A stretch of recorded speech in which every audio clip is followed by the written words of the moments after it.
Kondisi kemanusiaan yang semakin memprihatinkan di jalur Gaza akibat konflik Israel-Palestina membuat masyarakat dunia mendesak Israel untuk paling tidak melakukan jeda kemanusiaan atau biasa disebut dengan tactical pause atau dalam dunia militer juga disebut pause. Sementara itu untuk ribuan korban jiwa yang sudah melayang saat ini, Israel dengan tegas mengatakan bahwa tidak akan ada gencatan senjata atau ceasefire terhadap kelompok Hamas.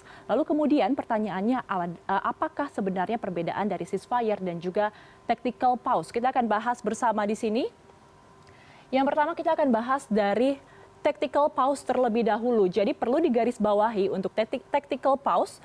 Ini tujuannya adalah untuk kemanusiaan, bukan untuk perdamaian. Jadi secara garis besar adalah penghentian sementara pertempuran demi tujuan kemanusiaan. Dan hal ini dilakukan demi bantuan kemanusiaan bisa masuk ke zona perang dan nanti akan disalurkan terutama untuk warga sipil. Namun yang perlu digarisbawahi adalah semua pihak yang relevan dalam sebuah konflik ini harus menyetujui tactical pause. Jadi ketika dalam konflik Israel-Palestina ini, Amerika sangat relevan perannya. Ia juga harus turut menyetujui untuk melakukan jeda kemanusiaan. Dan jeda kemanusiaan berlangsung pada waktu dan juga tempat yang spesifik. Masyarakat dapat dievakuasi dan juga mendapatkan bantuan kemanusiaan seperti makanan hingga bantuan medis. Namun, setelah nanti waktunya berakhir, maka perang akan tetap berlanjut. Dan saat ini Israel menyetujui melakukan jeda kemanusiaan singkat sekitar kurang lebih 6 jam di Gaza bagian utara dan juga Gaza bagian selatan. Jadi selama 6 jam nanti masyarakat sipil bisa mendapatkan bantuan medis maupun makanan dan juga kebutuhan sehari-hari. Kita beralih kepada yang selanjutnya, ceasefire atau gencatan senjata bahasa Indonesianya.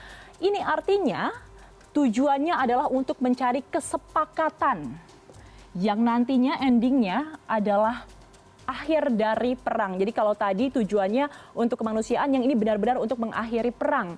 Dan nantinya yang setuju untuk melakukan ceasefire dalam jangka waktu tertentu, mereka akan mendiskusikan perjanjian untuk mencari perdamaian. Dan gencatan senjata sendiri dapat terjadi melalui proses mediasi yang diwadahi oleh PBB atau juga bisa dari Dewan Keamanan PBB. Ini adalah beberapa alternatif untuk melakukan ceasefire atau gencatan senjata. Sementara itu kalau kita lihat dari situs un.peacemaker.org, pengertian gencatan senjata itu terbagi menjadi dua.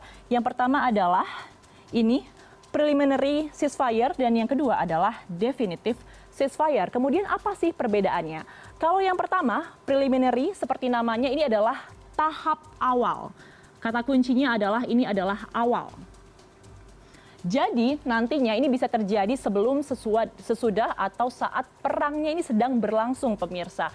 Dan nanti kedua belah pihak akan berdiskusi untuk bisa menemukan titik temu untuk menciptakan lingkungan yang lebih kondusif. Tapi sayangnya untuk preliminary sendiri ada beberapa kasus tahap ini justru dimanfaatkan untuk memperkuat pasukan dari pihak yang berkonflik di zona perang. Sementara yang satu lagi, definitive ceasefire, kata kuncinya adalah ini adalah gencatan senjata secara permanen. Ya, ini adalah suatu gerakan yang telah disepakati oleh kedua belah pihak yang berkonflik. Dan proses ini tidak harus diawali oleh preliminary ceasefire. Jadi langsung bisa dilakukan jika kedua belah pihak ingin mengakhiri perang. Setelahnya nanti kedua belah pihak dapat menandatangani perjanjian perdamaian. Dan hingga saat ini Perdana Menteri Israel Benjamin Netanyahu hingga Presiden Amerika Serikat Joe Biden menyatakan Israel tidak akan melakukan gencatan senjata. Dalam pernyataan resmi dan terbuka, Netanyahu menolak gagasan gencatan senjata dan justru memilih meningkatkan serangan di jalur Gaza. Hingga saat ini sudah tercatat korban tewas akibat serangan Israel di Gaza sudah menembus lebih dari 11.000 orang, di mana 4.000 diantaranya merupakan anak-anak.